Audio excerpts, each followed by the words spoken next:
Ce ne sera pas un problème de tenir les 40, 45, 50 minutes. Le problème, c'est plutôt de se contingenter dans le temps. Si le sujet était plus technique, plus précis, plus pointu, à la limite, le temps serait un bon argument je serais sauvé par le temps et je n'aurais pas à m'étaler longtemps. Mais le sujet de la charia, c'est d'une certaine façon le sujet de l'islam. Et prétendre aborder l'islam en 50 minutes, c'est une gageure que je ne manquerai pas de relever, puisque tel est le contrat qui m'amène ici. Il est évident qu'il faudra s'attarder sur certains aspects, en négliger d'autres, me pardonner le nombre très important de raccourcis que je prendrai, tout en non plus ne voulant pas me contenter d'aborder immédiatement ce qui peut-être vous intéresse le plus, mais qui poserait un certain problème. Ce qui vous intéresse le plus, sans doute, c'est la charia aujourd'hui, c'est les usages de ce mot que l'on retrouve extrêmement fréquemment, que l'on entend de manière répétée, récurrente, dont on ne sait pas toujours très bien à quoi il renvoie. Mais je crois que c'est justement un des pièges quand on veut parler de l'islam et de la charia derrière l'islam, c'est précisément de vouloir se précipiter immédiatement sur les acceptions totalement contemporaines qu'on en aurait. Donc, vous me le pardonnerez, j'espère, je ferai quand même un petit excursus en une dizaine de points que je voudrais aborder pour situer ce qu'est cet objet, ce concept volant très peu identifié ou trop identifié. Et puis, on en arrivera quand même à la question fondamentale, la charia aujourd'hui, comme slogan politique et aussi comme recours constitutionnel. Vous n'êtes pas sans savoir que la plupart des constitutions des pays arabes et musulmans d'aujourd'hui font référence d'une façon ou d'une autre à ce que j'appellerais plutôt que charia la normativité islamique.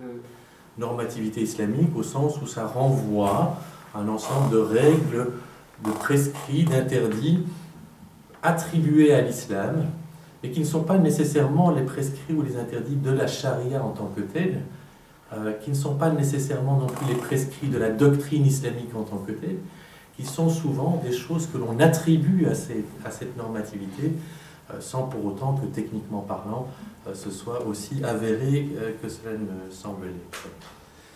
Donc, la première chose qui me semble frappante s'agissant de la charia, c'est le fait de son ubiquité. On la retrouve partout, on en entend parler tout le temps, on se rend compte à quel point il s'agit soit, et je reprends un terme brièvement échangé avec M. Chagnolot, un repoussoir ou un faire-valoir. C'est un point de ralliement ou au contraire un point de démarcation. Ubiquité de ce terme que l'on retrouve partout, aussi bien en terre d'islam, et vous me permettrez d'utiliser tous les guillemets qui s'imposent avec ce terme. Donc on le retrouve bien entendu dans le contexte musulman, mais on le retrouve aussi très largement dans des contextes qui ne sont pas à majorité musulmans ou qui ne sont interpellés par l'islam que, je ne vais pas dire anecdotiquement, mais en tout cas pas de manière aussi massive qu'on ne pourrait l'imaginer en pays à majorité musulmane. Donc ubiquité de ce terme qu'on retrouve partout et qui pourtant échappe à toute définition. Et je voudrais vous donner deux exemples de cette capacité à échapper à toute définition.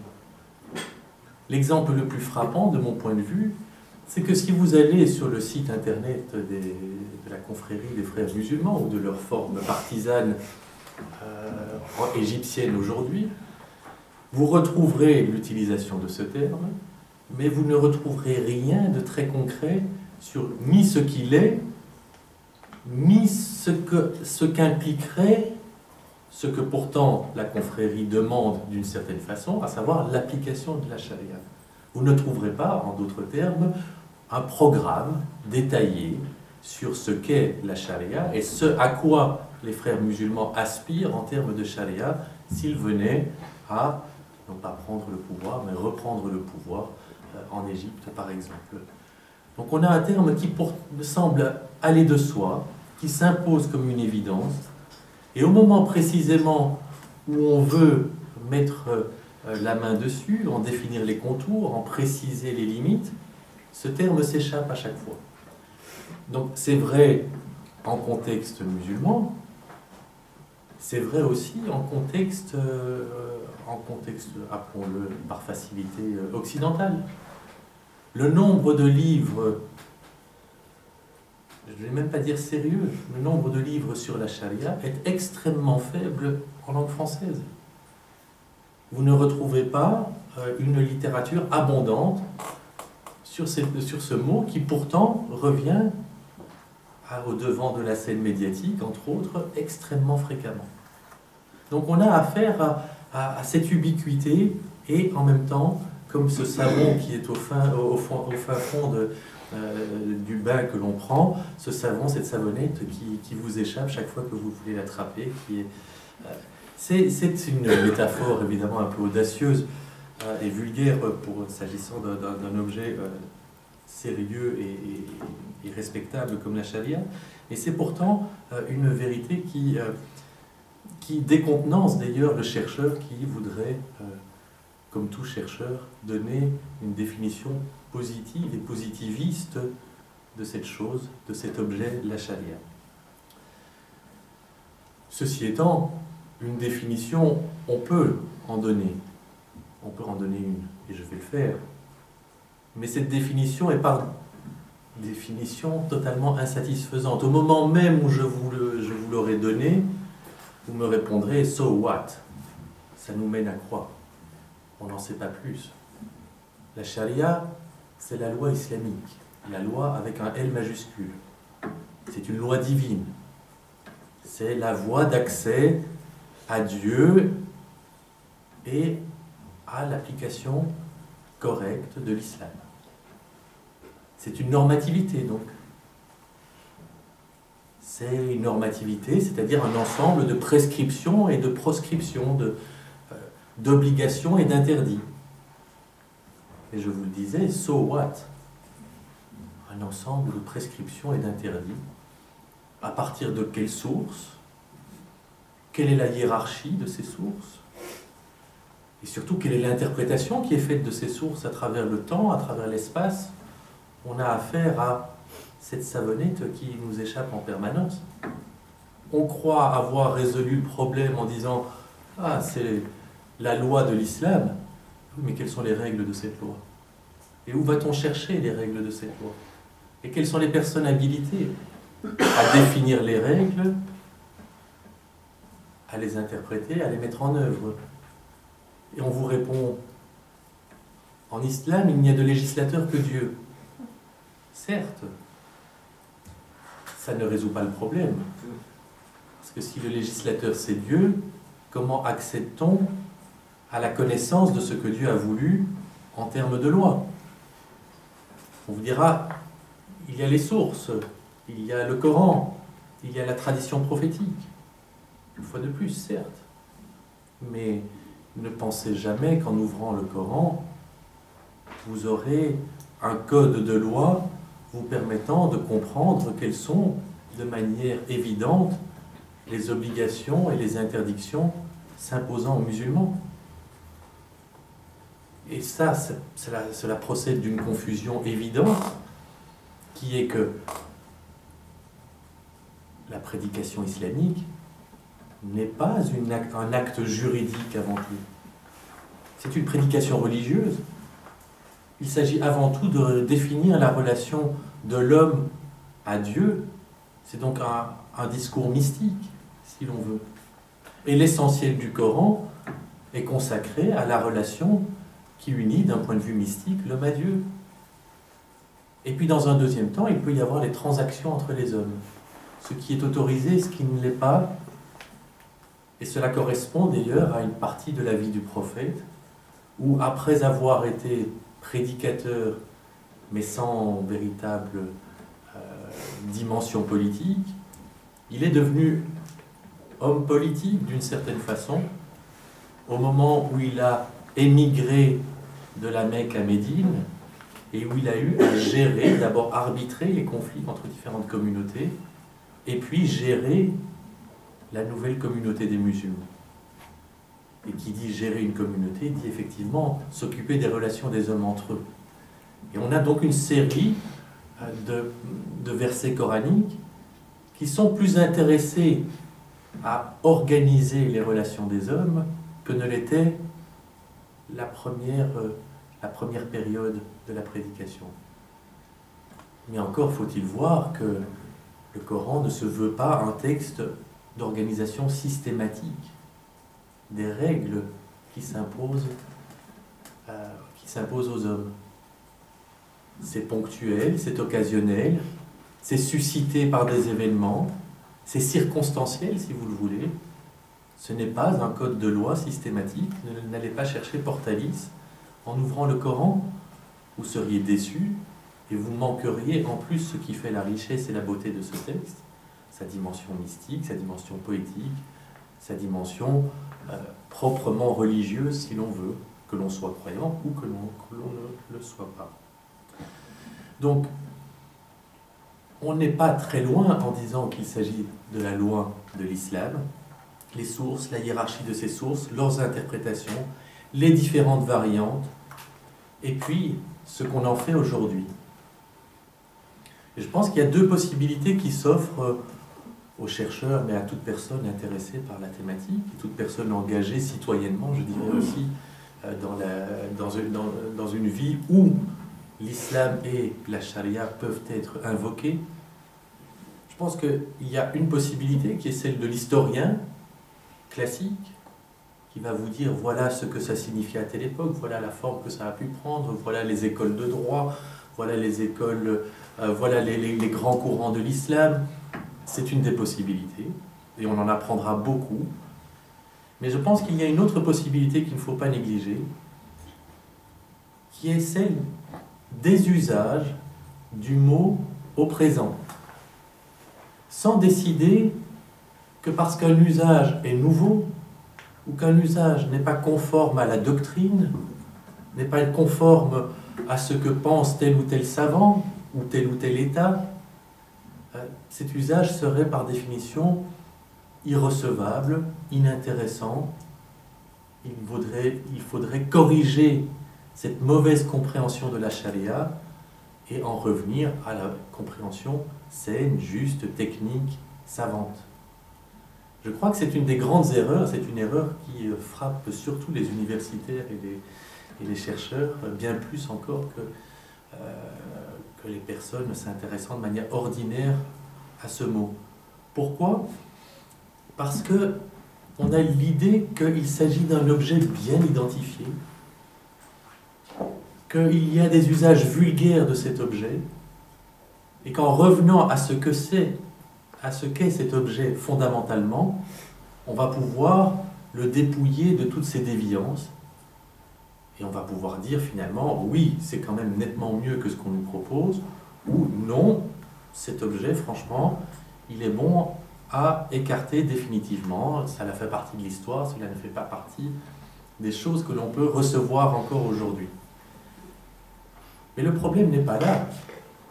Le problème, c'est que cet objet charia est utilisé massivement et qu'il est utilisé avec, chez ceux qui l'utilisent, une capacité à l'investir de significations extrêmement variées, et que plutôt que dire que leur signification et leur conception de la chose sont des conceptions déviantes qu'il faut corriger, il vaut infiniment mieux tâcher de comprendre ce qu'ils font et ce qu'ils disent au moment où ils l'utilisent.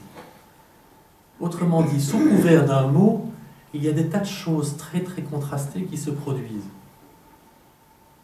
Plutôt que de dire non, il n'y a qu'une seule façon de comprendre la charia, écartons le reste, il vaut infiniment mieux, de mon point de vue en tout cas, essayer de savoir ce que fait un ouléma quand il tente de donner un contenu à ce terme, mais ce que fait aussi un juge constitutionnel quand il tente de donner un contenu à ce terme, ce que fait un militant des frères musulmans quand il dit dans la rue, quand il crie dans la rue « Nous sommes pour l'application de la charia », ce que fait aussi notre bien-aimée Marine Le Pen quand elle utilise ce terme en lui donnant elle aussi, et c'est très intéressant de voir que nous avons affaire finalement aux deux faces d'une même pièce, elle aussi, elle fait référence à cet objet, à cette chose, la charia, comme s'il s'agissait de quelque chose de parfaitement identifié,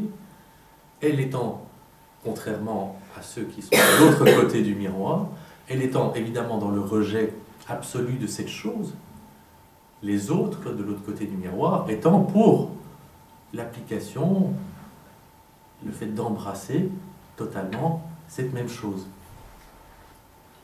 Mais finalement, le problème de ces deux faces de la même pièce, c'est précisément qu'ils considèrent la charia comme une chose bien identifiée à laquelle on va adhérer ou à laquelle on va s'opposer, plutôt que de voir que c'est dans les usages que l'on en fait que cette chose acquiert une signification, mais une signification qui peut évoluer, être abandonnée, être reprise, et d'autres significations encore.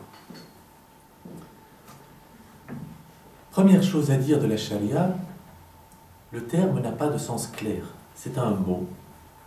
C'est un mot qui, le jour où il a été utilisé en contexte musulman, n'a pas été défini a priori, et donc n'a pas de signification stable, manifeste, incontestable, qui le mettrait à l'abri de toute discussion. Le Coran lui-même, d'ailleurs, utilise très peu la racine shara'a, d'où vient le mot sharia. 3-4 occurrences, pas beaucoup plus. Ce n'est pas un concept fondamental de la prédication coranique. Ce n'est pas un concept fondamental non plus de la tradition islamique. La tradition, entre autres, les faits et dires du prophète. Ce n'est pas quelque chose qui habite, pour l'essentiel, l'islam des premiers siècles.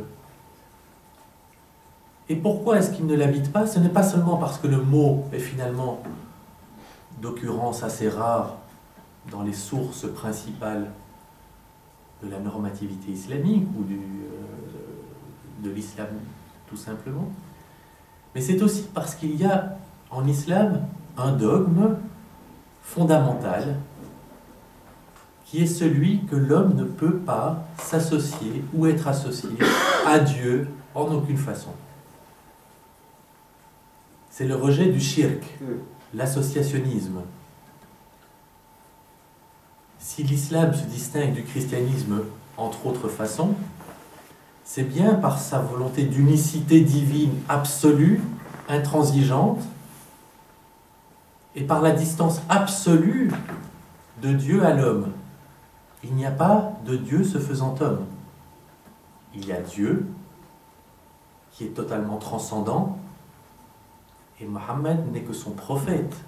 Certes un homme exceptionnel, mais un homme est seulement un homme. Et un des péchés capitaux, si je peux me permettre l'expression en islam, c'est la volonté de s'équivaloir à Dieu ou d'équivaloir quelque chose d'humain ou d'animal à Dieu. Or, parler de charia, si la charia c'est la loi divine, est perçue par beaucoup de savants musulmans des premiers siècles comme une tentative, une tentation de s'équivaloir à Dieu. Prétendre connaître la loi de Dieu, c'est prétendre être Dieu. Parce que d'une certaine façon, Dieu est inconnaissable. Si on prétend connaître Dieu, on s'associe à Dieu, on s'équivaut à Dieu, on commet ce péché capital qu'est l'associationnisme. Donc, le mot est peu utilisé, le mot intéresse peu. Ce qui intéresse durant les premiers siècles de l'islam, c'est progressivement la construction d'une doctrine, d'un savoir permettant de comprendre dans une mesure humaine la loi révélée par Dieu. Mais c'est tout autre chose que prétendre connaître directement la loi de Dieu. Et cette doctrine, c'est un terme que l'on retrouve malgré tout assez fréquemment aujourd'hui encore, c'est le fiqh, F-I-Q-H en translittération. Le fiqh, ça veut dire la connaissance. Ce n'est pas la loi elle-même, c'est les modalités permettant d'acquérir une connaissance de la loi. Le fiqh, c'est une apparition du deuxième siècle de l'Hégire, progressivement. Premier siècle de l'Hégire, on ne s'intéresse pas à la création d'une doctrine de nature juridique, même si ce n'est pas du droit à proprement parler, mais une doctrine juridique, on ne s'y intéresse pas trop. Ensuite, sur la fin de l'Empire omeyyade, le développement de l'Empire abbasside, des écoles sont apparaissent en tout cas dans différentes implantations de l'islam encore naissant, que ce soit Basra en Irak, Koufa en Irak aussi, mais aussi évidemment Fustat en Égypte et les villes de l'Arabie. Et donc il y a une émergence d'un intérêt pour la loi et pour l'organisation doctrinale de cette loi en règles qui détermineraient le comportement des croyants, et pas seulement des croyants, mais aussi des gens du livre, donc principalement des chrétiens et des musulmans, et des juifs, en contexte musulman. Donc on voit apparaître ces écoles, on voit apparaître un travail qui est un travail savant, d'élaboration doctrinale, d'un savoir, mais d'un savoir qui, fondamentalement, ne trouve pas, au moins dans la source coranique, ne trouve pas énormément de dispositions lui permettant de fonder tout un corpus de règles qui s'appliquerait aux musulmans. Il ne trouve pas. Le Coran est pauvre en termes de prescriptions s'imposant, de prescriptions qu'on dirait aujourd'hui juridiques, s'imposant aux musulmans. Un peu dans le domaine de la famille, et on reviendra dessus, ça permettra d'expliquer pourquoi il y a un surinvestissement de l'islam en matière familiale. Quelques données en matière de partage du butin, forcément. Le prophète était aussi un homme politique à la tête d'une communauté conquérante, et donc il fallait savoir ce qu'on allait faire du butin, de la richesse prise à l'ennemi. Il y a des questions de relations intercommunautaires, mais enfin, au total, il n'y a pas grand-chose dans le Coran qui permette de fonder un code de loi. Non seulement le Coran n'est pas un code de loi, mais en plus il ne permet pas aisément de le fonder. Il en va un peu différemment de la tradition du prophète. Mais encore faut-il voir que la tradition du prophète est une invention relativement tardive. Le premier siècle de l'islam ne s'intéresse pas à collecter la tradition du prophète. Le deuxième siècle, lui, commence, et le troisième siècle est un moment d'effervescence traditionniste extraordinaire. Mais qu'est-ce que la tradition quand elle est collectée relativement tardivement? Je ne dis pas que tout est apocryphe, je ne dis pas que tout est inventé, certainement pas. Il y a tout un savoir qui s'est transmis de génération en génération sur la vie du prophète, ce qu'il a dit, ce qu'il a fait, sa valeur exemplative, qui est d'ailleurs une valeur morale, bien avant que d'être une valeur juridique. Donc je ne mets pas en cause la véracité d'un grand nombre de traditions. Mais en même temps, à une époque prémoderne, quand on fait du travail de compilation, de collecte et de compilation des traditions, on ne dispose pas nécessairement des moyens de l'heuristique contemporaine et de la critique historique qui permettent de passer au crible scientifique l'ensemble des propos et des faits et gestes attribués aux prophètes. Il y a une tendance qui se manifeste de plus en plus à cette époque à créer de la tradition et à créer de la tradition de manière ad hoc, en fonction des circonstances, pour parvenir à justifier, tout en le reliant à l'islam, à justifier un certain nombre de pratiques. On voit, et on le voit bien à l'étude aujourd'hui, que toute une série de traditions sont en fait des coutumes et des pratiques locales qui, pour pouvoir être acceptées, validées dans un contexte qui est devenu un contexte musulman, se sont trouvées dans l'obligation de se justifier au regard de l'islam. Et se justifier au regard de l'islam, la méthode la plus facile pour y arriver, c'était d'attribuer au prophète la coutume qui était en fait une coutume d'origine locale. Souvent, les choses ne sont pas contradictoires. La société de l'Arabie n'est pas une société qui se distingue tellement des autres sociétés de l'époque. Et donc des tas de coutumes morales, éthiques, alimentaires, et tout ce que l'on peut imaginer, eh bien, elles étaient certes locales, mais on n'avait pas une grande difficulté à les attribuer à l'époque prophétique, puisque malgré tout, et à la société prophétique, puisque malgré tout, c'était parfaitement imaginable que cette société prophétique accepte et ait pratiqué elle-même ce genre de choses. Mais évidemment, il y a tout un pan de la tradition du prophète qui, elle, est certainement une invention tardive que l'on a fait passer, je dirais, c'est presque un... Comment dit-on ça dans la filière du froid ou dans la filière alimentaire, on lui attribue une traçabilité. On lui attribue une chaîne de transmission qui permet de valider sa qualité. Et c'est ce qui se passe.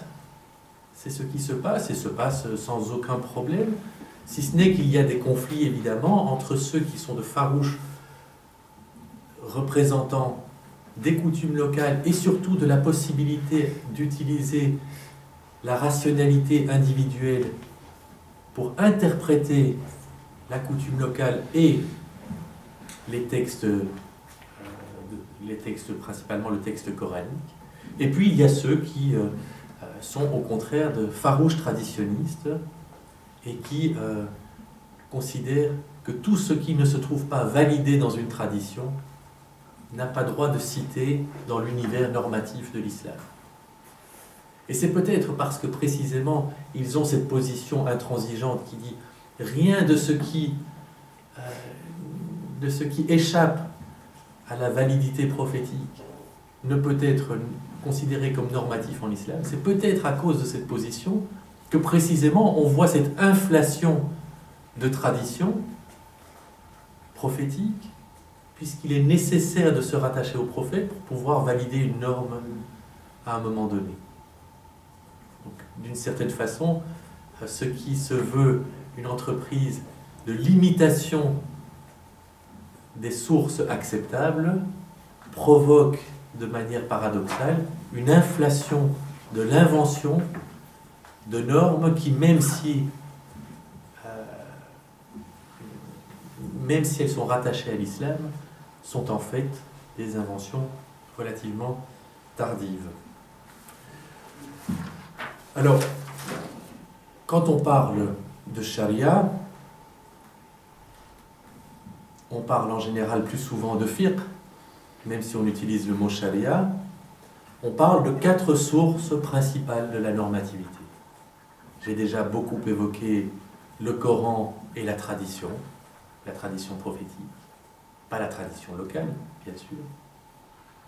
Il y a 2 autres sources que vous entendrez ou que vous avez régulièrement côtoyer dans vos lectures ou vos conversations, qui sont le consensus et l'analogie. Le fameux ijma pour le consensus et le qiyas pour l'analogie. Deux petits mots à propos de ces sources, je vous rassure, je ne vais pas m'appesantir sur ces dimensions. Mais malgré tout, deux petits mots. L'ijma, le consensus. Plus encore que l'analogie, est un concept extrêmement important parce qu'on y fait référence extrêmement souvent. Mais il faut savoir qu'en réalité, dans la doctrine musulmane, de fait, de facto, le consensus n'a aucune portée. Pourquoi? La question qui s'est posée, c'était de savoir le consensus de qui?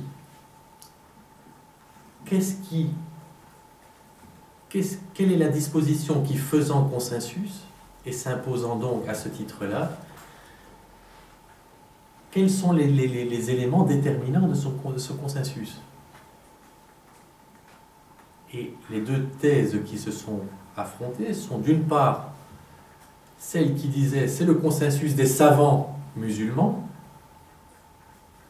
et d'autre part celle qui disait c'est le consensus de la communauté des musulmans,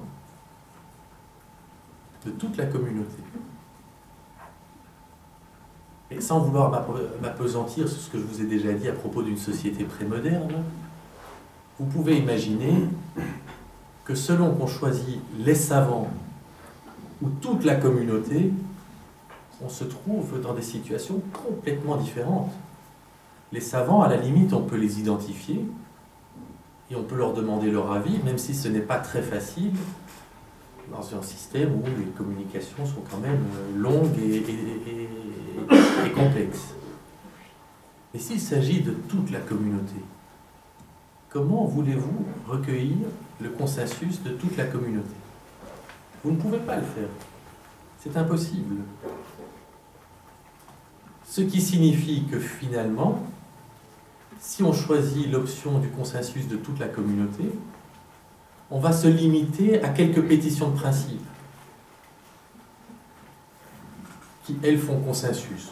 Oui, on considère que c'est d'ordre consensuel, que l'unicité divine, par exemple, le tawhid, il n'y a de Dieu que Dieu, de la profession de foi.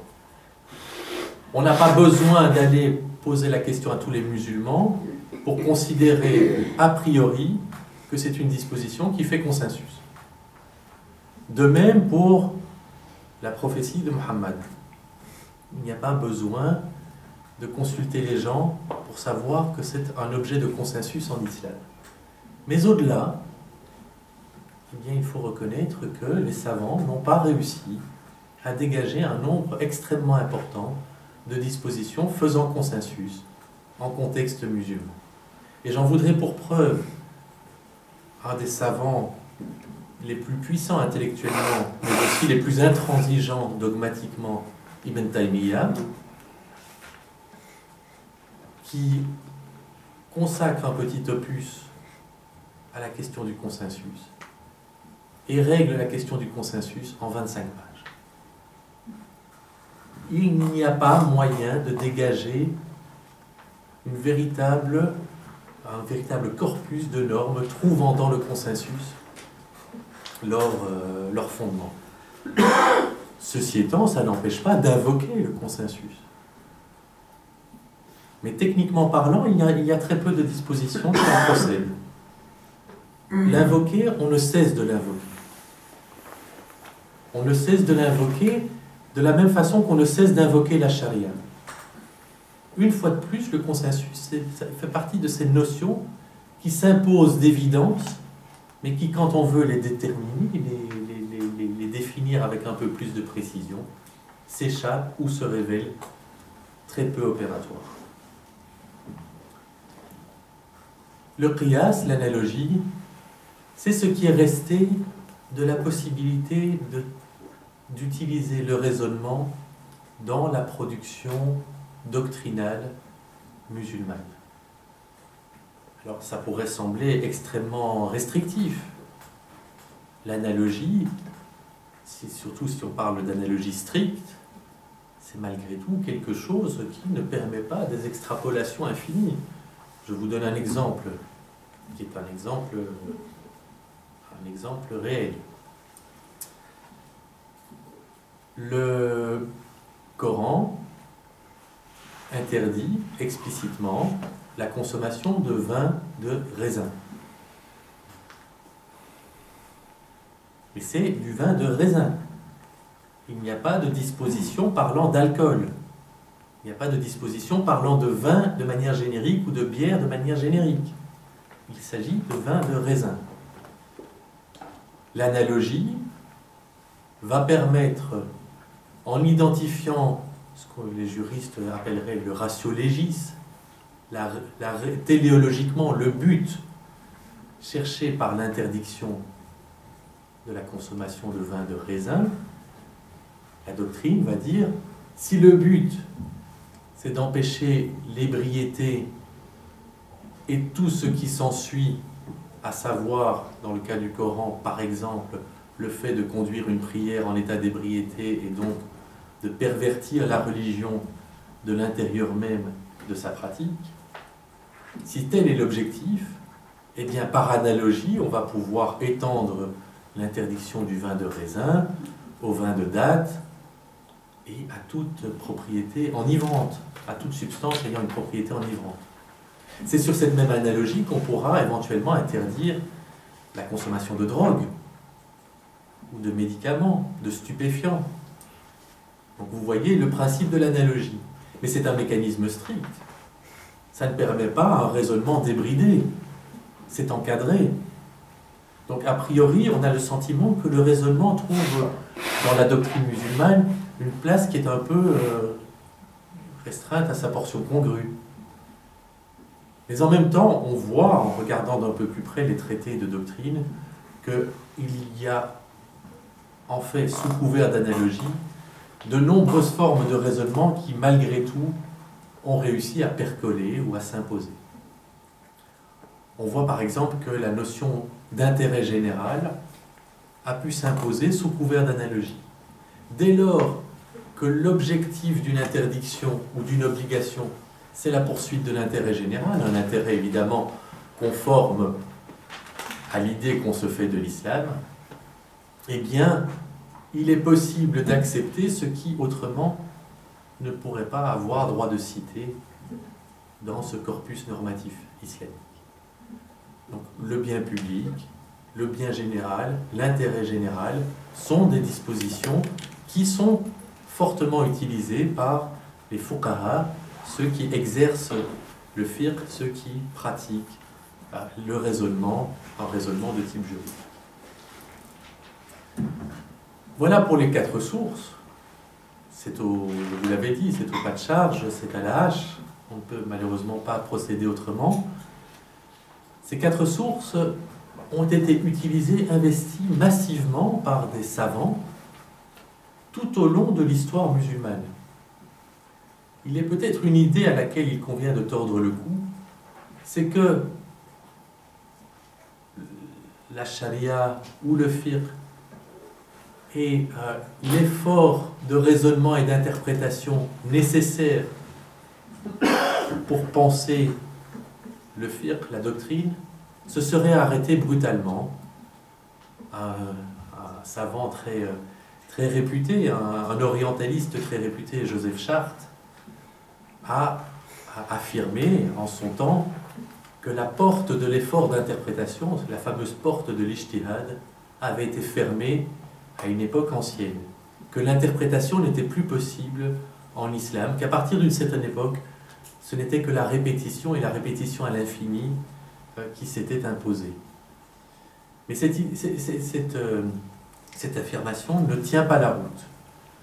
Elle ne tient pas la route, il faut reconnaître que jusqu'au XIXe siècle, en tout cas, 18e, 19e siècle, l'effort de conception d'une doctrine qui se transforme, qui évolue, n'a cessé d'exister, n'a cessé d'être poursuivi. Ceci étant dit, nous sommes dans le contexte d'une pensée qui est une pensée fondamentalement conservatrice. Et là, ce n'est pas un scoop. Une pensée religieuse qui prétend se fonder sur une révélation située historiquement, sur une tradition située historiquement et géographiquement, ne peut d'une certaine façon qu'être conservatrice. On ne peut pas prétendre à la révolution dès lors qu'on prétend, au contraire, s'ancrer, se fonder, plonger ses racines dans quelque chose qui a eu lieu, qui est situé historiquement, qui est relativement circonscrit. Il y a une dimension, par définition conservatrice, dans toute démarche religieuse qui s'ancre dans un passé fondateur. Ce n'est pas un scandale de dire ça. Une pensée conservatrice peut être respectable. Il n'y a pas en soi un bien ou un mal à être conservateur ou progressiste.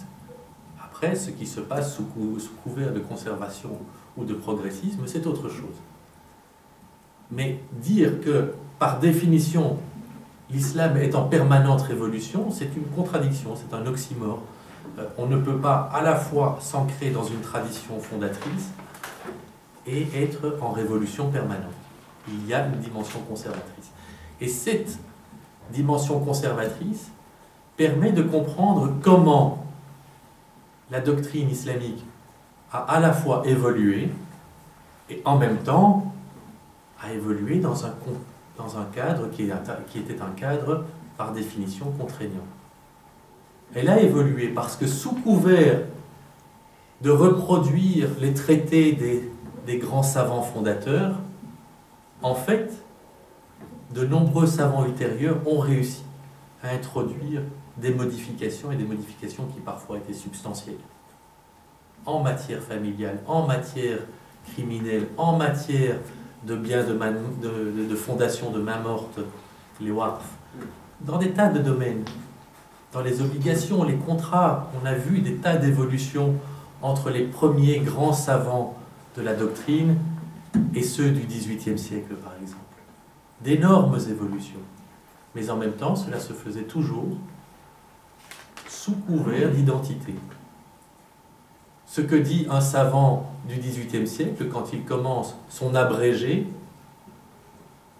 son compendium, il va dire « Je ne fais que résumer la pensée de mon pieux ancêtre. Je ne fais que reproduire de manière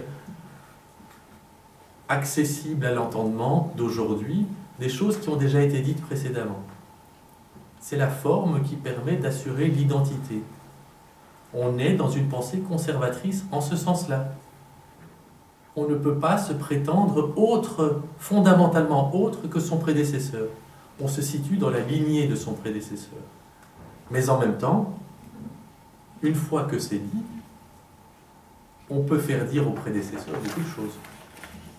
Et on peut faire donc évoluer la pensée de manière extrêmement efficace.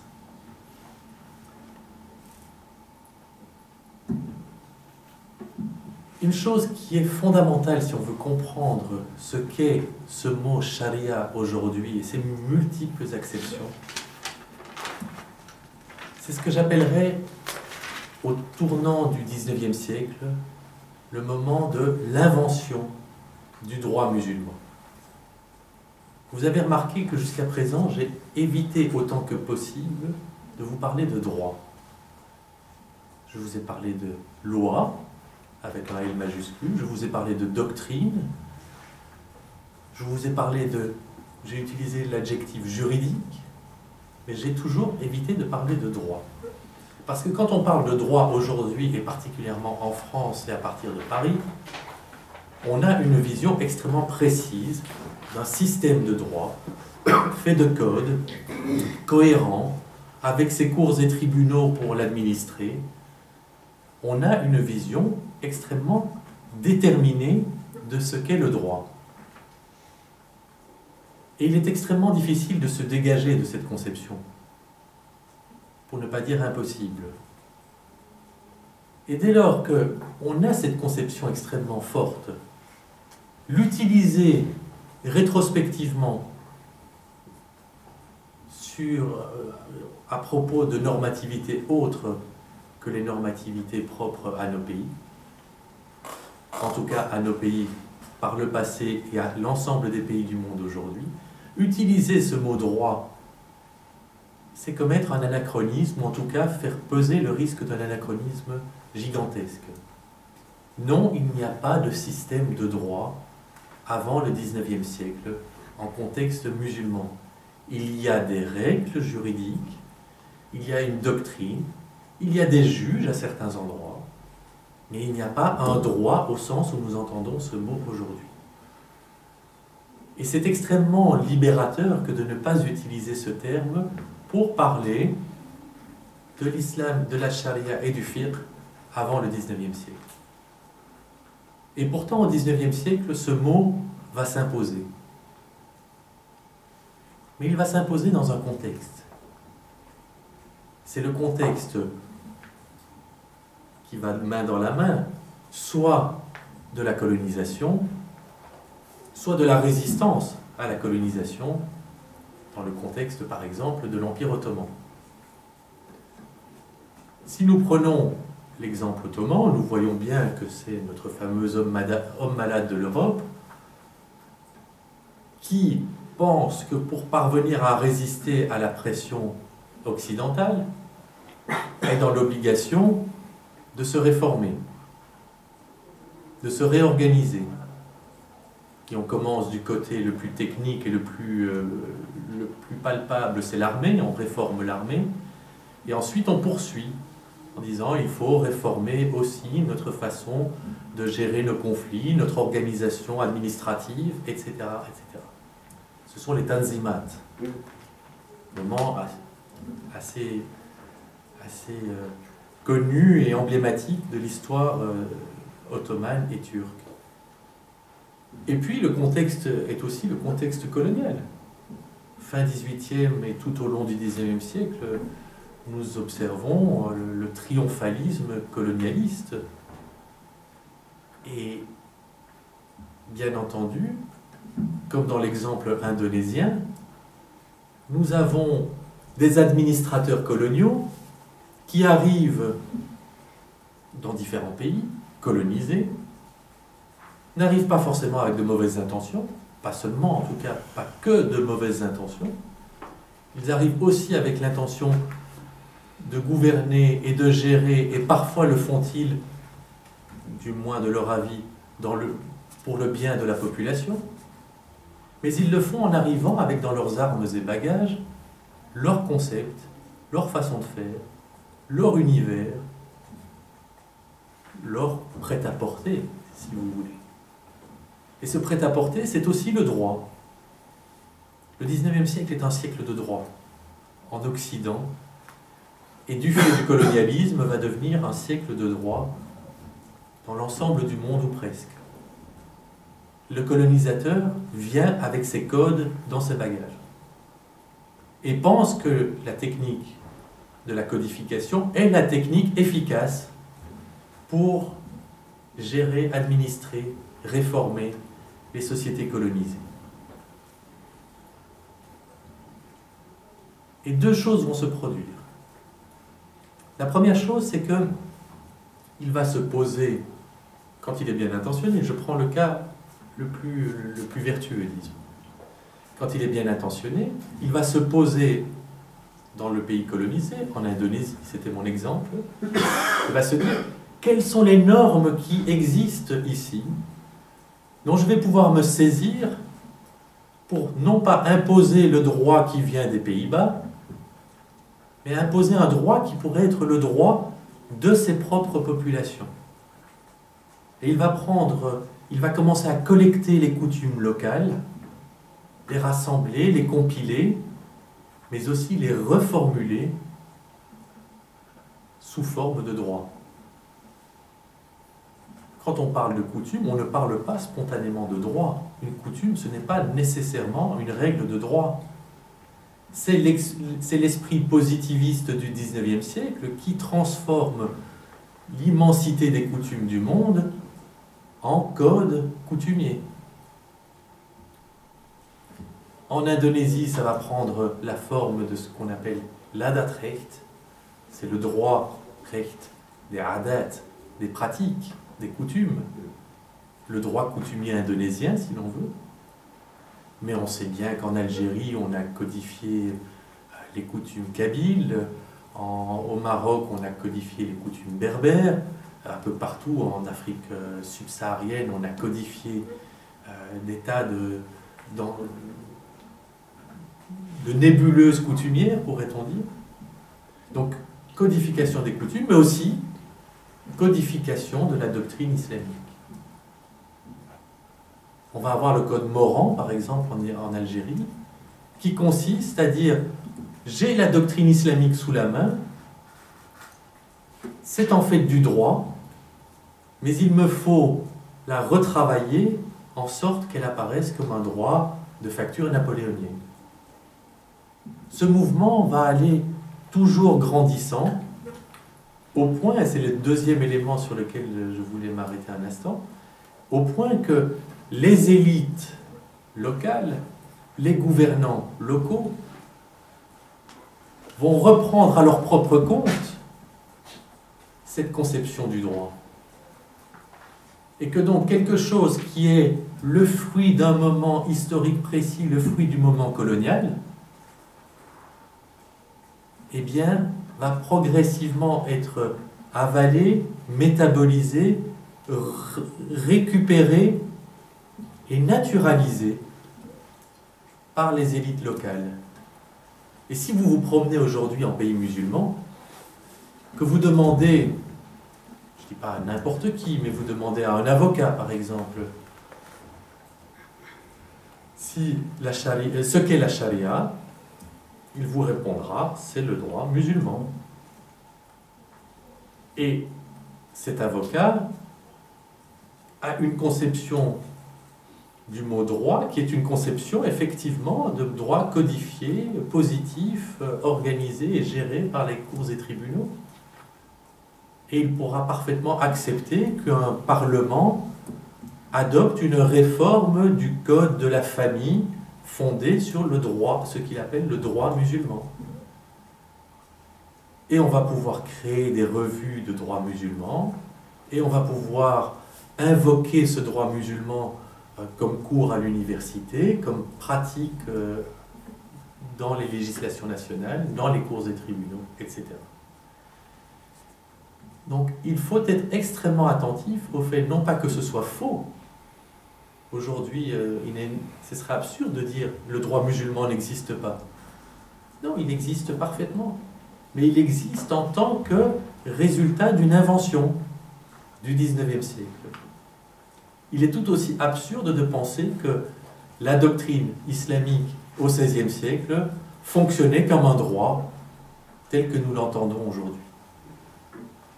C'est extrêmement important, je pense, de voir à quel point il y a des déterminations historiques qui accompagnent des mots, leur font prendre des significations extrêmement différentes à travers le temps, alors que le terme lui-même, le vocable lui-même, reste identique.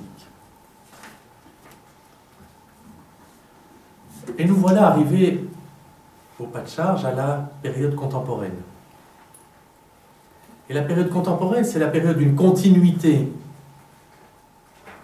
imaginée, d'une rupture très souvent également, et d'invention de concepts nouveaux. Avec cette invention du droit musulman dont je viens de parler, eh bien on va, là où l'islam a encore son mot à dire, c'est-à-dire quand même de moins en moins d'espace, progressivement, tout au long du XIXe et la première moitié du XXe siècle, on va vouloir codifier principalement le droit de la famille. Et pour vous montrer à quel point c'est une invention, et une invention qui a fait souche, on appelle ce droit le droit du statut personnel. En arabe, ahwal al-shakhsiyya, le droit du statut personnel. Vous ouvrez n'importe quel traité de fiqh antérieur au XIXe siècle, ce mot n'existe pas. Et pourquoi est-ce qu'il n'existe pas? Parce que la notion de statut personnel s'oppose à la notion de statut réel, et que le statut réel et statut personnel sont les deux parties du Code civil français napoléonien. C'est aussi simple que ça. Comme il y avait une difficulté à faire complètement fi de l'accumulation de la normativité islamique dans le domaine de la famille, les juristes ont décidé, en contexte musulman, de séparer tout le statut réel du statut personnel. Disant, le statut réel, on va pouvoir codifier ça à la sauce moderne et occidentale. Le statut personnel, lui, il va falloir quand même tenir compte de notre héritage islamique. Et effectivement, d'un point de vue, je dirais, généalogique, vous ouvrez un code de la famille en Algérie, en Irak, en Égypte, au Maroc, vous avez bien une influence, une généalogie islamique qui est perceptible. Ça ne veut pas dire pour autant que tout est resté intact, loin de là. Mais en tout cas, dans ce domaine-là, il y a une forte concentration, on va dire, de légitimité islamique ou de nécessité d'un pédigré islamique des choses. Dans le reste, l'influence de la doctrine islamique s'est de plus en plus étiolée, au point que, contrairement à ce qu'on croit, et malgré tout l'imaginaire qui entoure la charia, celle-ci n'a plus rien à voir avec le droit pénal de la plupart des pays arabes, à l'exception notoire de certains pays du Golfe et du Soudan. Et encore au Soudan, est-ce le fruit d'une réinvention très tardive. Mais donc, on voit que, d'une part, la place de la normativité islamique a été en se restreignant, au moins dans le domaine du droit, tout au long du XIXe siècle et du XXe siècle, et en même temps, dans un secteur particulier, on a voulu maintenir cette influence, on a voulu la cristalliser, mais en même temps, on a adopté la forme codifiée. Ce qui, soit dit en passant, est quelque chose d'extrêmement ambigu. Si la charia, c'est la loi divine, si Dieu est le seul législateur, il est problématique d'accepter qu'un Parlement puisse adopter, mais donc aussi amender, une loi sur des matières qui ont été réglementées par la loi divine. Eh bien, ça ne pose aucun problème. Aujourd'hui, ce phénomène de naturalisation, ce métabolisme, cette métabolisation du droit positif en contexte musulman, fait que la plupart des questions touchant à la famille, au statut personnel, sont aujourd'hui entre les mains du législateur, du Parlement, et peuvent faire l'objet d'amendements qui parfois sont spectaculaires. Un amendement spectaculaire, c'est celui de la loi de 2000 en Égypte, qui pour la première fois dans l'histoire égyptienne permet à une femme mariée d'obtenir automatiquement son divorce moyennant certaines conditions. Je ne rentre pas dans ces conditions, c'est un peu technique, ce n'est pas l'objet de mon propos, mais jusqu'alors, en Égypte, le divorce appartenait au mari, c'est la répudiation, ou au juge, c'est le divorce judiciaire. Mais en tout cas, l'épouse n'avait jamais le moyen de sortir unilatéralement d'un mariage sans l'accord du juge ou de son mari. En 2000, par évidemment l'influence de lobbies et d'ONG de défense des droits des femmes, mais aussi par le biais du législateur égyptien, eh bien, on a pu faire passer un amendement par voie législative dans ce domaine pourtant extrêmement fermé a priori, qu'est le statut personnel. Autre exemple, 2003-2004, au Maroc, l'adoption de la nouvelle Moudawana, Moudawanat al-Usra, le code de la famille, et bien là aussi, je vais y revenir dans un instant parce que ça porte vraiment sur les questions contemporaines relatives à la charia et à la loi islamique, Mais on a vu le Parlement, certes avec un fort soutien royal, mais on a vu le Parlement valider l'adoption d'une loi, d'un code en bonne et due forme, qui sur des tas de dispositions est quand même, on va dire, progressiste, oui, mais surtout en démarcation forte par rapport à ce que traditionnellement la doctrine islamique et même les législations précédentes pouvaient mettre en place. Donc on a une transformation, alors je vais employer un mot un peu prétentieux, un peu savant, on a une transformation de l'épistémologie de cette normativité islamique. On a changé de façon de penser la règle, la norme, la normativité en contexte musulman. Et en bonne partie, on est passé au droit, au sens positiviste,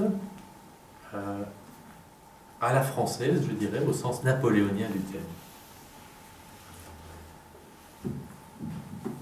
Je ne m'attarderai pas cette fois-ci sur la question de la charia en contexte européen. Ce serait un débat à soi seul, qui est plus de l'ordre journalistique ou de l'ordre politique que de l'ordre strictement juridique, quoique nous avons quand même le droit international privé, qui n'est pas sans influence dans nos pays. Mais je voudrais, je ne sais pas de combien de temps je dispose encore. Une dizaine de minutes, ça te va ? Une dizaine de minutes. Je voudrais maintenant aborder ce que vous attendiez tous désespérément, à savoir charia, politique et constitution dans le contexte 2011 et post-2011. Je crois qu'il est devenu à peu près consensuel, et ça fait ijma, d'être critique par rapport à la notion de printemps arabe. Donc je préfère parler de 2011 et post-2011. Je voudrais le faire à propos de 3 expériences spécifiques, qui sont 3 expériences essentielles de cette période. Il y a l'expérience égyptienne, il y a l'expérience tunisienne, il y a l'expérience marocaine. Je mettrai de côté, pour cause du temps, l'expérience tunisienne, je vais me concentrer juste sur l'Égypte et le Maroc, en comparaison. Ce que je voudrais montrer principalement, c'est que, contrairement à ce qu'on pense, l'irruption des islamistes dans le champ politique légal, leur irruption politique est très ancienne, mais dans le champ politique légal, l'irruption des islamistes n'a pas changé grand-chose à la donne de la charia. Ce à quoi on peut tordre le cou, c'est l'idée que les islamistes sont arrivés avec un programme utopiste, voulant à tout prix imposer la charia comme seule loi, comme seule source de loi, comme seul univers juridique et normatif. C'est faux à 2 points de vue, à 2 niveaux. Premier niveau, c'est que concrètement, ils ont extrêmement peu fait en matière de charia sur le temps de leur passage au pouvoir en Égypte et certainement aussi au Maroc. Concrètement, la charia ne semblait pas les obnubiler. Ça tient à quoi? Ça tient au fait que, pragmatique, avant que d'être utopique, ils voulaient occuper le pouvoir, s'organiser, on peut avoir une vision de nouveau vertueuse ou extrêmement négative de leur expérience au pouvoir, mais en tout cas, ce qui les intéressait, c'était l'acte politique d'accession au pouvoir et non pas l'acte idéaliste d'imposition d'une norme religieuse, la charia. L'autre niveau, c'est un peu ironique, bien sûr, mais c'est que finalement, il ne leur était pas à ce point nécessaire d'être utopiques dans leur façon de procéder, au moins à ce niveau-là, au niveau de la charia, parce que pour l'essentiel, le travail avait déjà été fait par les pouvoirs en place. Je veux dire par là qu'en Égypte, la Constitution de 71 nous dit que la charia est une source principale de la législation. L'amendement de 1980 nous dit que les principes de la charia sont la source principale de la législation et que le pouvoir n'a de cesse de couper l'herbe sous le pied de son opposition islamiste, en tout cas au niveau de la moralité publique, de la référence à la charia, de l'islam nous a dit que, la charia nous a dit ça. Le pouvoir en place, à commencer par Sadat et bien embrayé par Moubarak, n'a eu de cesse que de jouer sur le terrain des islamistes en matière de charia. Rappelez-vous qu'au début des années 80, il y avait des commissions parlementaires en Égypte d'islamisation du droit qui voulaient, soi-disant, donc, rendre conforme à la charia la législation égyptienne dans son ensemble. Après, vous aurez des gens qui vous diront, mais vous savez, de toute façon, notre législation, à 90%, elle est parfaitement conforme à la charia. Qu'aurions-nous besoin de changer? Mais tout ça, c'est pour vous dire que, fondamentalement, les islamistes étaient dans une démarche pragmatique d'accession au pouvoir. 2, ils n'avaient pas besoin de décupler leurs efforts en matière de charia, puisque le travail avait déjà été fait. Quelque part, dans le conflit de légitimité qui opposait les pouvoirs précédents, qui font leur retour d'une certaine façon aujourd'hui, et les oppositions islamistes, eh bien, on jouait dans la surenchère, entre autres, sur des questions de moralité publique, et donc sur des questions de charia. Donc, finalement, il n'y a pas de grand séisme en matière de charia avec l'arrivée des islamistes au pouvoir. Au contraire, on les voit systématiquement dire doucement, les amis, il faut surtout ne pas brusquer tout le monde, il faut ménager les différentes composantes sociales du pays, il ne faut pas effrayer les gens en imposant la loi islamique, faisons les choses, ça c'est quand ils veulent quand même parler charia, faisons les choses progressivement, ayons une approche gradualiste de cette question de la charia. Et vous le retrouvez dans la bouche de Rachid Ranouchi, extrêmement souvent, approche gradualiste, et puis de toute façon, nous sommes un pays de tolérance, nous sommes un pays... Encore récemment, il a dit, nous n'avons pas fermé les bars, nous ne nous sommes pas fermés au tourisme, nous ne poursuivons pas les gens pour atteinte à la charia, etc., etc. Même chose en Égypte. Approche gradualiste et relatif des intérêts. Il y a 2 raisons à cela. C'est d'une part celle que je vous ai donnée. Le terrain est déjà bien labouré. Pourquoi faudrait-il en faire un cheval de bataille alors que les conditions sont plutôt réunies? Mais l'autre question, c'est qu'ils ont la conviction qu'une fois que leur pouvoir sera stabilisé, il leur sera extrêmement facile de renforcer l'islamisation des lois là où c'est nécessaire. Ce qui arrive d'ailleurs en Égypte, si on se reporte à l'année passée, c'est-à-dire à l'année 2012. Les frères musulmans, et c'est sans doute leur erreur politique majeure et fatale, les frères musulmans pensent, par le deal qu'ils ont passé avec l'armée, pensent avoir effectivement accédé au pouvoir et pouvoir commencer à exercer ce pouvoir avec de moins en moins de restrictions. Entre autres, en matière constitutionnelle et donc en matière de charia. Ils font passer à la hussarde la nouvelle constitution en décembre 2012 et ils imposent dans cette constitution un article 219, si je ne m'abuse,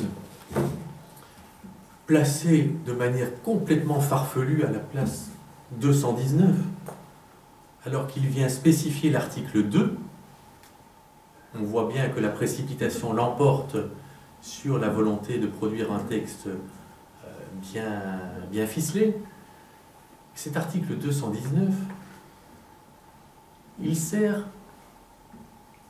pense-t-on, parce que les motifs restent un peu obscurs, mais il sert, pense-t-on, à encadrer le travail de la Cour constitutionnelle égyptienne, qui a eu trop tendance, pour les frères musulmans, à avoir une interprétation souple de ces principes de la charia comme source de la législation.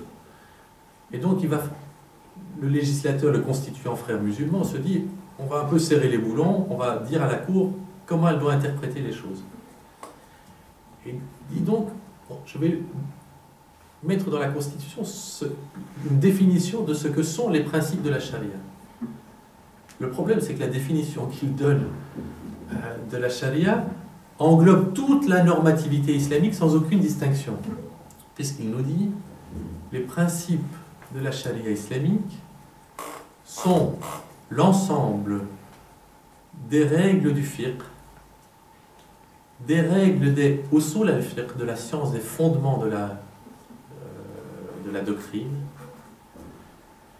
mais aussi l'ensemble des règles adoptées par les 4 écoles de l'islam sunnite. Et voilà, toutes les interprétations propres donc aux opinions qui se sont imposées dans le contexte sunnite. Voilà un article de la Constitution qui est censé délimiter le travail et contraindre le travail de la Cour constitutionnelle, qui de toute évidence est imposé avec cette idée, maintenant nous sommes en place, on va enfin pouvoir faire les choses à notre façon, mais en même temps le libellé de cet article est ingérable pour un juriste normal, puisqu'il dit, grosso modo, les principes de la charia sont, il est dans la pétition et la redondance la plus absolue, les principes de la charia sont la charia en islam sunnite. C'est ça que ça veut dire, hein, c'est de reprendre le fiqh plus les usul al-fiqh plus les 4 écoles, c'est de dire la charia, c'est la charia. Donc, l'article 219, de toute façon, ne sera pas reconduit dans la prochaine constitution égyptienne. Vous savez qu'il y a une commission constitutionnelle qui a remis ses travaux, qui ne reprend bien sûr pas cet article 219. On en reviendra au bon vieil article 2 qui dit les principes de la charia sont la source principale de la législation, avec une cour constitutionnelle qui a une interprétation souple des choses, mais une interprétation peut évoluer. Le terrain est encore toujours ouvert à la charia. Deuxième exemple, et c'est là-dessus que je conclurai, c'est l'exemple marocain. Mais le Marocain a un contexte non seulement politique très particulier, vous savez bien que l'année 2011 a été gérée au Maroc de manière totalement différente de ce qui a été le cas dans d'autres pays arabes, en tout cas en Tunisie, en Libye, en Égypte et en Syrie. Le Maroc a eu son mouvement de protestation en 2011, appelé le mouvement du 20 février. Ce mouvement, ceci dit, a été très négocié par le roi, puisque 15 jours après le 20 février, enfin 3 semaines après le 20 février, 9 mars, discours royal, on met en chantier une nouvelle constitution, commission certes royale d'adoption de cette constitution, mais qui regroupe des gens issus d'horizons quand même très différents. Adoption de cette constitution par référendum plébiscite le 1er juillet 2011. Une des grandes innovations, c'est que c'est le parti arrivé en tête aux élections qui automatiquement se voit attribuer la charge de chef du gouvernement, arrivée des islamistes du Parti Justice et Développement, le PJD, lors des élections de novembre 2011, avec une nouvelle constitution. Donc vous voyez, le virage politique marocain n'a rien à voir avec ce qu'on a pu observer, la rocambolesque évolution politique égyptienne de ces 3 dernières années. Ceci étant, il reste quand même cette normativité islamique dans le contexte marocain. Qu'en est-il? D'autant que nous sommes dans une monarchie, et pas n'importe quelle monarchie, une monarchie qui dit, dans la constitution d'avant 2011, que le roi, commandeur des croyants, chef suprême de la nation, est l'arbitre, blablabla.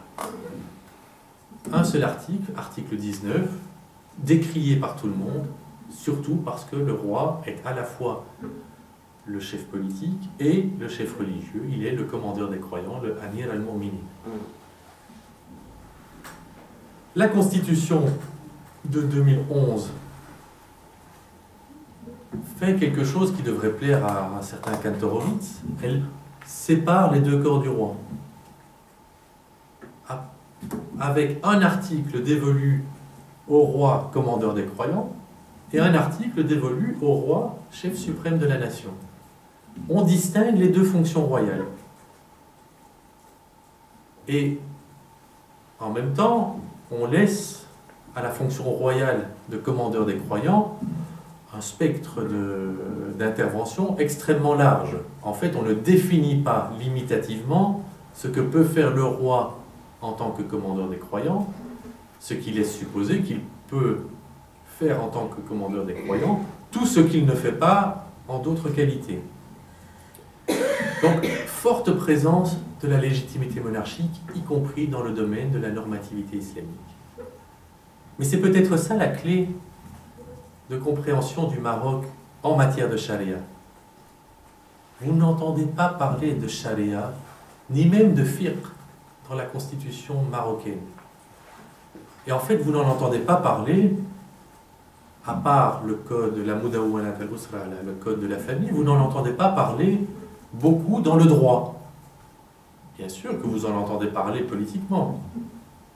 Ben Kiran, l'actuel chef du gouvernement, a déjà utilisé le mot charia. Mais pas pour en demander l'application.